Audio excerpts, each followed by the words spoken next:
أعوذ بالله من الشيطان الرجيم. بسم الله الرحمن الرحيم. السلام عليكم ورحمة الله وبركاته. الحمد لله.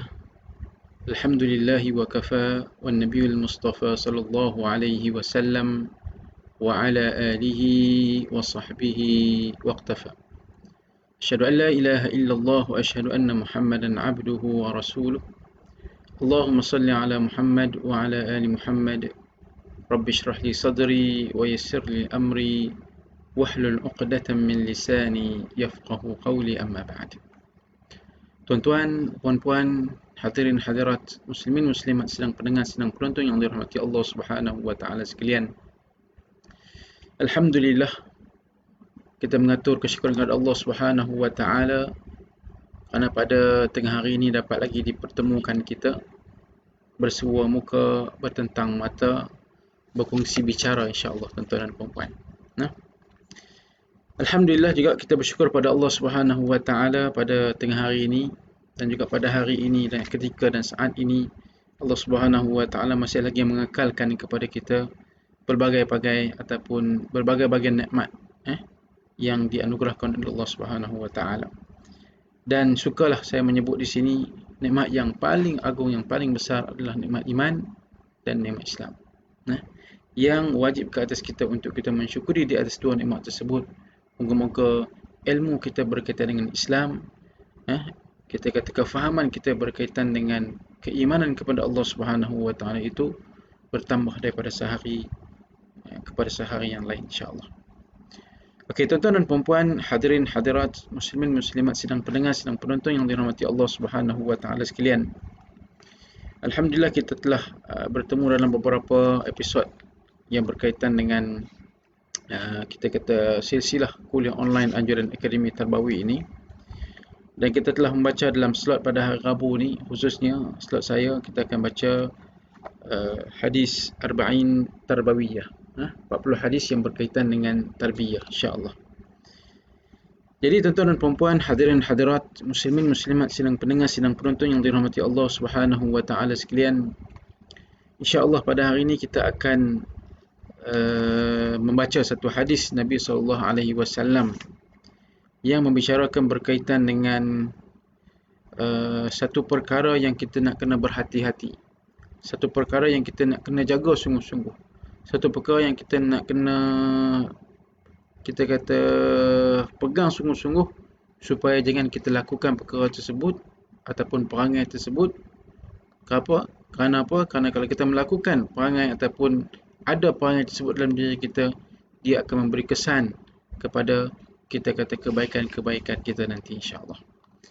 Jadi tajuk kepada hadis yang kita akan baca ini, keburukan akhlak mampu merosakkan amal kebaikan. Keburukan akhlak boleh merosakkan amal-amal kebaikan yang kita lakukan. Bila mana seseorang itu dia melakukan satu benda yang buruk, satu, kita kata, perbuatan yang jahat, perbuatan yang mazmumah, dicela, maka dia kena faham, bila dia buat satu benda yang buruk, dia telah merosakkan perkara-perkara baik yang dia buat. Perkara-perkara baik yang dia buat. Ini satu benda yang kita nak kena sedar, nak kena faham. Kalau dia buat satu benda yang baik, dia akan, kita kata, menghapuskan pahala, menghapuskan dosa-dosa dia. Tapi kalau seorang itu dia buat satu benda yang buruk, dia akan memberi kesan kepada, kita kata, kebaikan yang akan ataupun yang telah dilakukannya. Di mana satu hadis Nabi sallallahu alaihi wasallam, hadis daripada Ibnu Umar radhiyallahu anhu, an Nabi sallallahu alaihi wasallam qala, inna su'al khuluqi yufsidu al-amal kama yufsidu al-khallu al-asal. Inna su'al khuluq yufsidu al-amal kama yufsidul khallu al-asal. Inna su'al khuluq yufsidul amal kama yufsidul khallu al-asal. Hadis riwayat At-Tabrani. Hadis ini bermaksud, inna su'al khuluq, sesungguhnya keburukan akhlak, yufsidul amal, boleh merosakkan amal-amal perbuatan yang baik, kama yufsirul khallu al-asal, seperti mana cuka boleh merosakkan madu. Ini Nabi bagi satu contoh perumpamaan kepada kita. Satu kita kata perumpamaan kepada kita, madu dengan cuka ini tak boleh nak disekalikan. Kalau dalam madu tu kita campur cuka, madu tersebut dia akan rosak. Sama ada dia menjadi cair, sama ada dia kita kata menjadi aroma yang tidak senang atau yang tak sedap, kita bau dan sebagainya, busuk dan sebagainya. Itu kita kata madu kalau campur dengan cuka. Tapi Nabi sebut di sini, inna su'al khuluq, sesungguhnya perangai yang buruk itu yufsidul amal, dia akan merosakkan kebaikan-kebaikan amal-amal yang baik, seperti mana madu tadi boleh rosak dengan sebab cuka. Seperti mana cuka itu boleh merosakkan madu. Tu. Nampak? Ni satu benda yang kita kata kita nak kena faham, kita nak kena pegang, kita nak kena jaga supaya jangan kita melakukan perangai-perangai yang buruk, perbuatan-perbuatan yang buruk, perbuatan-perbuatan yang jahat. Kenapa? Kerana ia akan memberi kesan kepada amal-amal kebaikan yang telah kita lakukan. Saya ulang lagi sekali. Inna su'al khuluq yufsidul amal kama yufsidul khallu al-asal. Sesungguhnya keburukan akhlak mampu merosakkan amal-amal kebaikan seperti mana kita kata al-khallu wal-asal, cuka itu boleh merosakkan madu. Hadis ini hadis yang sahih, yang kalau kita tengok dalam kita kata kitab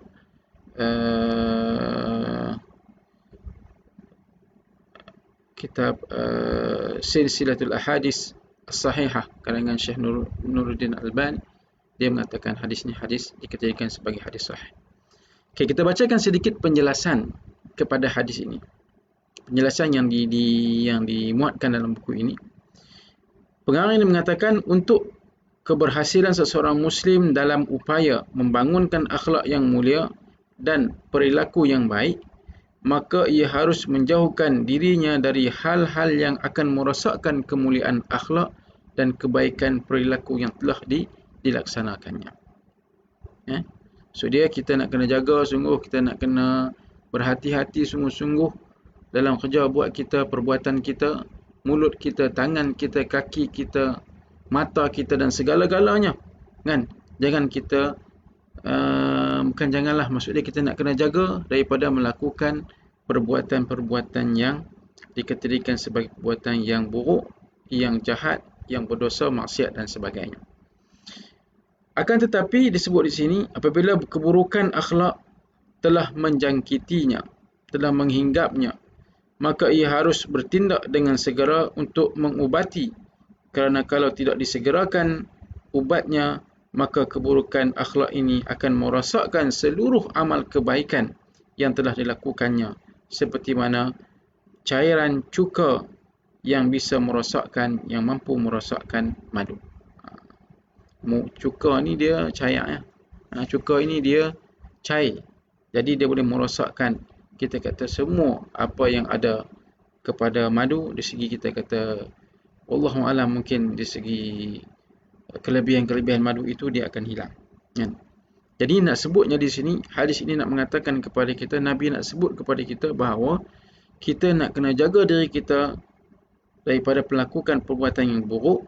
Tapi kalau sekiranya perbuatan buruk itu telah menghinggap pada diri kita, maka kita nak kena segerakan untuk kita buang perbuatan-perbuatan buruk itu, ubati perbuatan-perbuatan buruk itu dengan kita mengenal pasti apakah perbuatan buruk yang ada pada diri kita, dan kita nak kena ubah, kita nak kena tinggal, supaya insya-Allah apa yang kita buat itu merupakan semuanya adalah kebaikan-kebaikan di segi amalan-amalan kita insya-Allah. Kenapa? Kerana kalau kita biarkan, disebut di sini, ia akan merosakkan keseluruhan amal kebaikan yang telah kita lakukan. Tu benda yang bahaya sebenarnya. Perangai buruk ni dia contoh macam virus jugalah. Kalau kita biar, satu masa ia akan memakan, dia akan kita kata seolah kita kata memakanlah kebaikan-kebaikan yang telah kita lakukan, dan dia telah menghakis dalam diri kita daripada kita nak melakukan kebaikan-kebaikan yang lain lagi. Tadi dia telah kita kata ni menghapuskan ataupun merosakkan amal kebaikan kita. Yang pertama. Yang kedua, dia menyebabkan kita rasa malas, kita rasa beban, kita rasa berat untuk buat benda yang baik lagi. Kalau sekiranya orang itu dia tidak membuang su'al khuluq, perangai-perangai yang buruk dalam diri dia. Ini satu benda yang penting sangatlah. Kan? Yang penting sangat dalam kehidupan kita, dalam diri kita, supaya kita mengenal pasti apakah amalan-amalan, sifat-sifat, perbuatan-perbuatan buruk yang ada dalam diri kita dan kita kena cepat-cepat untuk kita buang. Supaya dia bukan menjadi satu virus kepada diri kita, bukan menjadi satu, kita kata, ancaman kepada diri kita dengan menyebabkan dia ada dalam diri kita, pahala kita hilang, kita berat nak buat benda baik dan sebagainya. Okey, itu sedikit penjelasan kepada hadis inna su'al khuluqi yufsidul amal kama yufsidu al-khallu al-asal. Sesungguhnya keburukan akhlak mampu merosakkan amal perbuatan yang baik seperti mana cuka merosakkan madu. Tuan-tuan dan puan-puan, hadirin hadirat, muslimin muslimat, sidang pendengar, sidang penonton yang dirahmati Allah Subhanahu wa taala sekalian. Kita tengok sedikit hikmah tarbawiyah. Yang kita boleh ambil pengajaran daripada hadis yang kita bacakan tadi, insya-Allah. Macam mana disebut di sini akhlak yang buruk ini boleh merosakkan, kita kata, amal-amal yang baik. Disebut di sini Rasulullah SAW telah menjelaskan bahawa keburukan akhlak mampu merosakkan amal kebaikan seseorang. Oleh kerana itu, kitab ini memaparkan beberapa contoh bagaimana akhlak yang buruk itu boleh merosakkan amal-amal kebaikan. Dia ada bagi beberapa contoh di sini, ada 6 contoh. Kalau sempat kita baca semua, kita akan baca insya-Allah. Okey, yang pertama disebut di sini contoh bagaimana akhlak yang buruk tadi itu boleh merosakkan amal kebaikan kita. Dia kata yang pertama, keburukan akhlak mampu membatalkan amal kebaikan. Keburukan akhlak mampu membatalkan amal kebaikan. Macam mana tu? Okey. Seperti ketika seseorang melakukan sesuatu kebaikan, akan tetapi ia tidak mengerjakan dengan ikhlas untuk mencari pahala dan redha Allah Subhanahu wa taala, ia akan mengerjakannya justru kerana dorongan riya dan juga sum'ah demi mendapat pujian. Demi mendapat pujian, mendapat kita kata penglihatan, ataupun tersebut di sini apa disebut? Kalau disebut istilah ni penjilatan atasan. Maksud penjilatan ni maksudnya mengampulah, untuk mendapat pujian, nak mengampu orang atas ataupun orang atas nampak dia bagus, atau menutupi keburukan jiwanya, ataupun dia nak tutup keburukan yang ada dalam diri dia. Para ulama telah bersepakat bahawa amal yang diiringi dengan riya akan menjadi batal dan juga rosak, kerana riya adalah sebahagian daripada syirik kepada Allah Subhanahu wa taala. Nampak? Dengan keburukan akhlak, perangai yang tak baik ini, dia boleh membatalkan amal-amal kebaikan.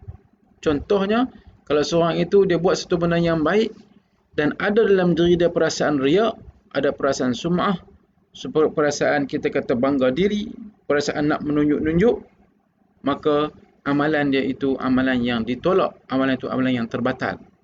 Tak dikira apa-apa pun di sisi Allah Subhanahu wa taala.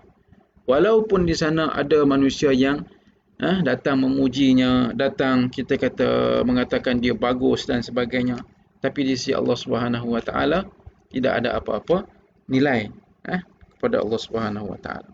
Ini nak mengatakan bahawa sifat buruk, perangai buruk, riya, sombong, menunjuk-nunjuk, mengungkit-ungkit dan sebagainya, ia semua ini merupakan satu perbuatan, satu perangai yang boleh membatalkan kita kata amal-amal kebaikan. Walaupun amal kebaikan itu amal yang kita kata nampak di segi orang baik, tapi di sisi Allah Subhanahu wa taala tidak ada apa-apa nilai, langsung kosong.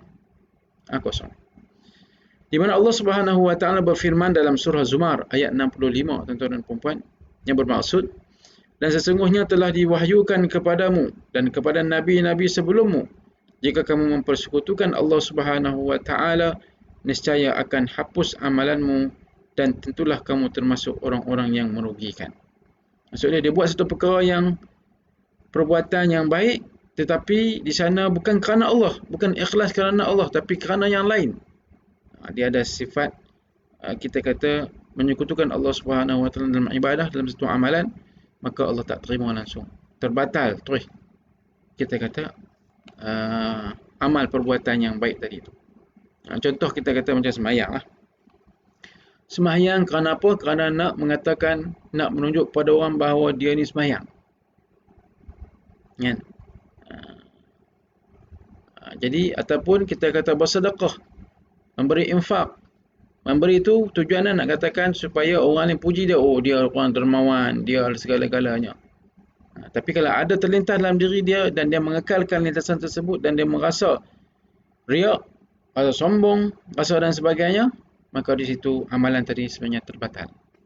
Walaupun di sisi manusia nampak macam cantik dan sebagainya. Okey, itu yang pertama. Di antara contohnya adalah yang pertama tadi, keburukan akhlak mampu membatalkan amal kebaikan yang dilakukan. Okey, kemudian yang kedua, keburukan akhlak mampu menghilangkan pahala amal kebaikan. Tadi dia membatalkan, tapi ini dia menghilangkan. Benda dah buat dah dapat pahala dah. Kan? Tapi pahala tersebut dia boleh hilang dengan adanya perangai-perangai buruk ni. Kan? Dikatakan keburukan akhlak mampu menghilangkan pahala amal kebaikan. Seperti ketika seseorang memberi sedekah kepada fakir miskin, lalu setelah itu ia mengungkit-ungkit pemberian tersebut dan menyakiti orang yang telah diberikan sedekahnya. Yang kedua, penyakit ungkit. Dia bagi tadi tu ikhlas dah. Kan? Dia bagi tu kita kata lillahi ta'ala dah. Elok dah, cantik dah dia bagi. Bantu orang miskin, bantu orang memerlukan, bantu dan sebagainya. Kan? Tapi bila mana satu hari satu ketika dia mengungkit balik apa yang diberikan kepada sama ada orang fakir atau orang miskin ataupun kepada siapa-siapa sahaja, dia mengungkit balik kita pemberiannya itu, maka pahala yang dia dapat dulu tu ia akan menjadi kosong. Kan? Keburukan akhlak mampu menghilangkan pahala amal kebaikan. Dah dapat dah, mungkin dia dah sedekah kawan tu mungkin 10 tahun yang lalu, dah dapat pahala dah. Tapi lepas 10 tahun dia ungkit balik, hak tadi tu habis, tinggal kosong. Rugi. Sangat-sangat rugi orang yang suka mengungkit-ungkit di atas pemberian yang telah ia berikan. Menyebut-nyebut berkaitan dengan apa yang telah diberikan, khususnya kepada orang yang diberikan itu sama ada fakir, miskin ataupun orang-orang yang memerlukan. Ya? Jadi nak kata ni seperti ketika seorang memberi sedekah kepada fakir dan miskin, lalu setelah itu ia mengungkit-ungkit pemberian tersebut dan menyakiti orang yang telah diberikan sedekah. Allah Subhanahu wa taala berfirman dalam surah Al-Baqarah ayat 264 yang bermaksud, wahai orang-orang yang beriman, janganlah kamu menghilangkan pahala sedekahmu dengan menyebut-nyebut dan menyakiti perasaan si penerima. Jelas, terang, lagi bersuluh. Kan? Wahai orang-orang yang beriman, jangan kamu menghilangkan pahala sedekahmu dengan menyebut-nyebutnya dan menyakiti perasaan orang yang menerima sedekah tersebut. Ini Allah sebut satu benda yang kita kata jangan kita buat. Bila sebut jangan kita buat tu, mesti satu benda yang penting lah. Dah dapat pahala dah, pergi ungkit, habis pahala tersebut. Dah dapat pahala dah, tapi sebut-sebut, kan, kata gini-gini dan sebagainya, dulu aku tolong dan sebagainya, habis. Nampak? Ini satu perangai yang boleh menyebabkan kita kata pahala kita yang ada tadi tu ia menjadi hilang. Hilang tak ada, habis. Okey, itu yang kedua. Kemudian yang ketiga, contoh bagaimanakah akhlak buruk boleh merosakkan amal kebaikan. Ni yang ketiga ni satu benda yang penting juga kepada kita. Dan kena betul kepada saya, kan? Mungkin juga kena betul kepada tuan-tuan dan puan-puan yang mendengar ini. Dan mungkin tak kena. Tuan-tuan lebih baik daripada saya. Ya, tuan-tuan lebih mulia daripada saya. Kan? Jadi, apa yang ketiga itu? Yang ketiga, keburukan akhlak mampu memindahkan pahala amal kebaikan kepada orang lain. Masya Allah. Keburukan akhlak boleh memindahkan pahala amal kebaikan kita tu kepada orang lain. Macam mana ni? Kan, pelik ni. Kita dah buat baik-baik dapat pahala kat kita, tiba-tiba pahala tu kita bagi kat orang. Itu benda yang pelik. Padahal benda tu jadi harta kita dah. Jadi milik kita dah. Tidak. Kalau sekiranya kita tak mau buang perangai-perangai buruk, terpaksa kita kata kebaikan kita ini terpaksa kita bagi kat orang, dan keburukan orang terpaksa kita menerima. Macam mana tuan-tuan dan puan-puan? Macam mana tu? Pahala kita bagi kat orang, dosa orang kita ambil. Macam mana tu? Dengar. Di mana disebut di sini seperti orang yang menghadap Allah Subhanahu Wa Taala di akhirat dengan berbagai pahala amal kebaikan. Tetapi ia pun dalam masa yang sama melakukan perkara-perkara jahat kepada banyak orang sehingga pahala amal kebaikannya harus diberikan kepada orang yang pernah dizaliminya. Tu. Nampak? Dia buat benda yang baik, dia buat, kita kata, perkara yang baik, dalam masa yang sama dia buat benda yang buruk juga. Dan benda yang buruk itu menyebabkan ada keterikatan dengan orang lain. Kan? Dengan kita kata orang lain. Sehingga kan kita kata dia buat tu mungkin kezaliman, penginayaan dan sebagainya, sehingga disebut di sini pahala amal kebaikannya harus diberikan kepada orang yang pernah dia zalim. Pahala dia tu dia terpaksa bagi kepada orang zalim. Kenapa? Kerana orang yang zalim tadi tu tidak memaafkan dia, disebabkan dia buat dulu. Di mana ada satu hadis Nabi SAW, tuan-tuan dan puan-puan, daripada Abu Hurairah radhiyallahu anhu, bahawa Rasulullah SAW bertanya kepada siapa? Kepada para sahabat. Satu hari Rasulullah SAW bersama dengan para sahabat duduk, dan Nabi SAW tanya dalam majlis tersebut, tahukah kamu siapakah orang yang muflis? Tahukah kamu siapakah orang yang muflis?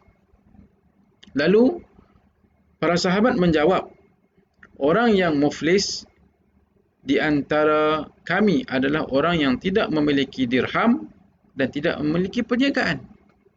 Sahabat kata, orang yang muflis ini, orang yang bankrupt ini, adalah orang yang dia tidak ada harta dan tidak ada perniagaan.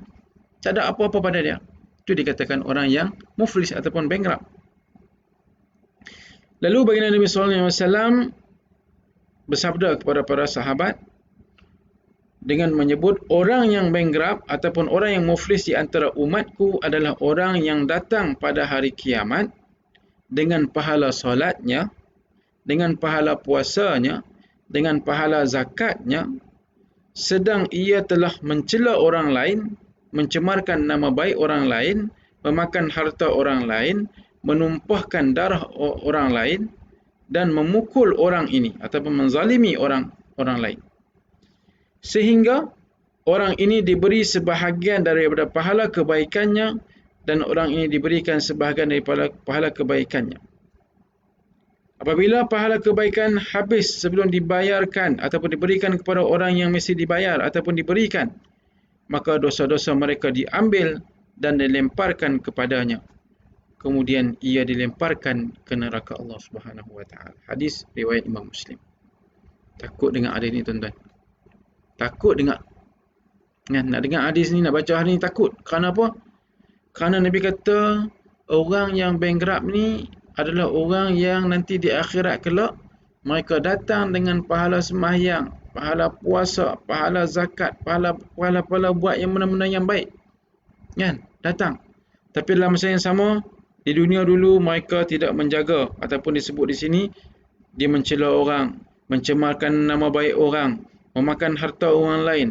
Kita kata menumpahkan darah, maksud dia berperang, membunuh dan sebagainya, memukul orang, menzalimi orang lain. Sehingga di akhirat kelak, masa dalam perhitungan Allah Subhanahu Wa Taala, disebut di sini sehingga diberi sebahagian dari pahala kebaikannya. Maksudnya dia terpaksa memberi pahala kebaikannya kepada orang lain. Orang tu tuntut, ya Allah, dulu di dunia dia telah menzalimi aku, dia telah mencela aku, telah memburukkan nama aku, kan? Jadi macam mana? Dia terpaksa, kita kata, memberi pahala. Orang yang zalim tu terpaksa memberi pahala kepada orang yang dizaliminya. Orang yang membunuh itu terpaksa memberi pahala kepada orang yang kena bunuh. Orang yang melakukan perkara mencemarkan nama baik itu terpaksa memberi pahala ataupun pahala kebaikannya kepada orang yang dia cela, dia burukkan nama dan sebagainya. Kan? Kemudian bagi. Nabi SAW menyebut di sini, apabila pahala kebaikannya habis, bila dah ramai orang dia buat zalim, ramai orang dia cela, ramai orang dia burukkan nama dan sebagainya, bila habis pahala dia, Nabi sebut apabila pahala kebaikan habis, sebelum habis diberikan kepada orang-orang yang tadi itu, maka dosa-dosa mereka, contoh dia zalim dengan 100 orang, dia settle 50 orang, dia settle, pahala dia habis. Kan? Macam mana nak buat? Nabi sebut, dosa orang yang zalim yang 51 hingga 100 itu, dosa mereka tu terpaksa si penzalim ini ambil kepada dia. Ambil. Sehingga kan disebut, Nabi SAW menyebut di sini, maka dosa mereka diambil dan dilemparkan kepadanya. Kemudian ia, orang yang zalim tadi itu, orang yang mencela tadi itu, orang yang memburukkan nama orang tadi itu, dilemparkan ke neraka Allah Subhanahu Wa Taala. Masya Allah. Nampak? Kan? Hari ni kita sembahyang, kita puasa, kita bayar zakat, kita pergi haji, kita pergi umrah, kita hormat orang, kita buat benda baik.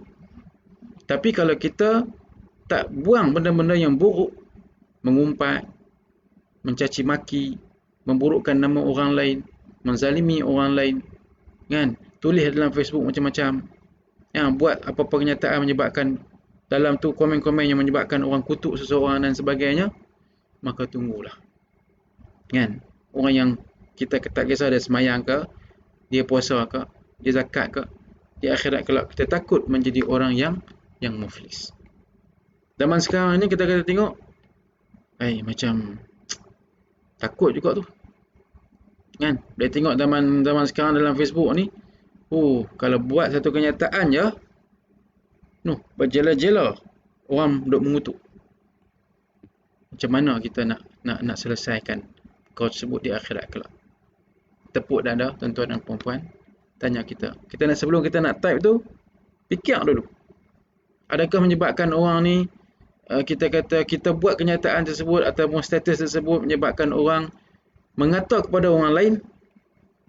Kalau tak mengata, tak apalah. Tapi kalau mengata, mengutuk, mencela, mencaci, maki, memburukkan nama baik dan sebagainya, maka kita sebagai orang pertama yang mencetuskan perkara tersebut, kita akan menanggung nasibnya. Kita akan menanggung segala-galanya. Kan? Bukan kita seorang ya. Orang lain pun tanggung juga, tapi disebabkan kita. Nampak? Sebab tu kita takut. Nampak macam simple je. Tetapi Nabi sebut ni, orang muflis, orang yang semayang, puasa, zakat, haji, buat benda baik, tapi dalam masa yang dia tak jaga lidah dia, dia kutuk orang, kata ke orang, tak jaga ni lidah ataupun mulut jari dia, tak menjaga kita kata lisan dia, tak menjaga apa-apa sahaja, kan? Khususnya lah ni, saya nak sebut lidah jari kita ni. Lidah jari kita ni cepat, kan? Habis ya, ada satu isu, tengok komen deg. Kalau komen baik tak apa, alhamdulillah. Tapi kalau komen yang menyebabkan dia juga mengutuk orang lain, disebabkan kita yang meletakkan, kita kena tanggung. Dia tanggung jugalah. Nampak? Ini satu benda yang kita kata kita sama-sama nak kena jaga. Nak kena jaga tuan-tuan dan puan. Takut kita menjadi orang yang muflis. Dan kita rasa kita okey. Aku semayang, puasa, zakat, aku bayar semua. Kan? Tapi kita takut kalau kita tak buang perangai-perangai buruk tadi itu, boleh kita kata memindahkan pahala kita ini kepada orang lain, dan dosa orang lain terpaksa kita ambil. Takut. Ini bukan menjaga untung ni. Ini satu benda yang rugi. Kita dapat keuntungan, kita bagi ke orang. Dan kita tolong ambil pula hutang dia pula. Allah, ni bukan dia lah. Ni bukan dia, tuan-tuan dan puan. Jadi kat mana pun, tepuklah dada, tanyalah iman kita, kan? Sebelum kita buat apa-apa status, apa-apa kenyataan, apa-apa tulisan dalam Facebook kita, dalam IG kita, dalam apa saja yang menyebabkan perkara yang tak baik. Tapi kalau kita buat benda yang baik, tafadhal, silakan, teruskan, terus. Biarlah orang melihat kita kata kita sebaran kebaikan yang kita buat tiap-tiap hari satu. Ya. Jadi nak katakan yang ketiga ini apa? Keburukan akhlak boleh memindahkan pahala kebaikan kita kepada orang lain, dan juga keburukan orang lain tu terpaksa kita ambil tok kat kita. Na'udzubillah min dzalik. Nabi sebut siapa orang ni? Orang ni adalah orang yang muflis. Bukan orang tak ada duit, orang tak ada penjagaan, tapi orang yang semayang, puasa, zakat, tapi dalam masa yang dia tak jaga akhlak yang buruk yang ada dalam diri dia, dia tak buang akhlak yang buruk dalam diri dia, maka dia menjadi orang yang muflis. Okay, tuan-tuan dan puan-puan, hadirin hadirat, muslimin muslimat, sidang pendengar, sidang penonton yang dirahmati Allah Subhanahu wa taala sekalian. Saya rasa saya nak berhenti poin yang ketiga dalam hikmah tarbawiyah ini, yang membicarakan berkaitan dengan contoh bagaimana akhlak yang buruk boleh merosakkan amal kebaikan yang kita lakukan. Dan insya-Allah kita akan sambung contoh yang keempat, contoh yang kelima dan contoh yang keenam. Sebab banyak ni. Kalau saya baca ni mungkin dia akan makan masa lagi. Dan insya-Allah kita akan sambung pada pertemuan yang akan datang. Contoh yang keempat, contoh yang kelima dan contoh yang keenam yang saya rasa tuan-tuan dan puan-puan kena tahu, dan saya kena bagi tahu kepada tuan-tuan dan puan-puan supaya sama-sama kita mengetahui yang mana yang perangai yang kena ada dalam diri kita dan yang mana yang perangai yang kena kita buang dalam diri kita. Bolehkah tuan-tuan cakap tu? Saya ambil 3 sahaja pada hari ini, dan kita akan sambung lagi 3 pada pertemuan yang akan datang insya-Allah. Jadi saya ulang balik, contoh bagaimanakah akhlak yang buruk boleh merosakkan kita kata amal kebaikan yang kita lakukan. Yang pertama, keburukan akhlak mampu membatalkan amal kebaikan dengan wujudnya riya. Kita disebut sini sum'ah, sombong, bongkok, bangga diri dan sebagainya. Kan? Kemudian yang kedua, keburukan akhlak mampu menghilangkan pahala amal kebaikan dengan adanya perangai suka mengungkit-ungkit, menyebut-nyebut apa yang dah telah diberikan. Tak semestinya sumbangan. Mungkin dia dah, aku mengajar hang dulu. Cikgu mengungkit kepada anak murid, aku mengajar hang dulu gini. Kita mengungkit apa yang kita bagi. Segi ilmu, tak boleh juga. Mungkit dari segi sedekah, tak boleh juga. Apa saja yang melibatkan ungkitan, melibatkan mengungkit, sebut menyebut ni, maka dia boleh kita kata menghilangkan pahala. Dan yang ketiga, keburukan akhlak boleh memindahkan pahala amal kebaikan kepada orang lain, dan boleh juga kita kata menyebabkan orang itu mengambil dosa orang lain diletakkan kepada diri dia. Na'udzubillahi min dzalik. Tuan-tuan dan puan-puan, hadirin hadirat, muslimin muslimat, sidang pendengar, sidang penonton yang dirahmati Allah Subhanahu wa taala sekalian. Saya sebut tadi setakat itu sahaja insya-Allah poin yang ketiga. Contoh yang keempat, contoh kelima dan contoh yang keenam kita tunggu pada pertemuan yang akan datang. Insya-Allah tuan-tuan. Boleh no? Insya-Allah. Jadi moga-moga pertemuan kita di tengah hari ini memberi sedikit manfaat, sedikit ilmu, sedikit kita kata satu dorongan untuk kita sama-sama nak jaga diri kita. Kita jaga kita dari segi keimanan dan dari segi kekufuran. Kita jaga kita dari segi akhlak baik dan buruk. Kita jaga kita dari segi kita kata amal ibadah yang betul dan amal ibadah yang tidak betul. Wallahu alam. Sekali itu sahaja pertemuan kita pada tengah hari ini. Moga-moga memberi manfaat kepada kita. Aktafi bihadzal qadri minal kalam. Wallahu ta'ala alam. Wa khairul kalam wassalam. Assalamualaikum warahmatullahi ta'ala wabarakatuh. Wallahu a'lam.